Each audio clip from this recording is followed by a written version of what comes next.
2 तारखेला सोलापूरमध्ये माझा शो होता. हा शो नेहमीसारखा चांगला गेला.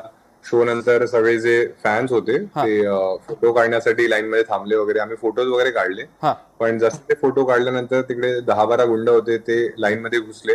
बर आणि मग ते स्टेजवर आले. आधी मला वाटलं की ते फोटो काढण्यासाठीच आले, हा पण त्यातले 5-6 जण मागून आणि 4-5 जण पुढून आले आणि काही न बोलता मग त्यांनी सरळ मला मारण्यास सुरुवात केली. बर त्यांनी मला हाताने, लाथाबुक्क्यांनी, जसं त्यांना शक्य झालं त्यांनी सगळं मला मारलं. हा त्यांनी मला धमकीही दिली जीवे मारण्याची. आणि त्यानंतर त्यांनी मला दाखवला जो व्हिडिओ होता वीर पहाडियाबद्दल मी एक जोक बनवलेला काही दिवसांपूर्वी, हा जो इंस्टाग्रामवर मी टाकलेला. त्यासाठी त्यांनी मारहाण केली. त्यानंतर त्यांनी मला पुन्हा मारलं आणि त्यानंतर ते तिथून निघून गेले. बर. पण प्रणित, हा सगळा प्रकार ज्या वेळेला घडत होता आजूबाजूला सिक्युरिटी नव्हती का, बाउन्सर्स वगैरे नव्हते का? नॉर्मली लाउंजेस मध्ये मोठमोठ्या या अशा ठिकाणी स्टुडिओज मध्ये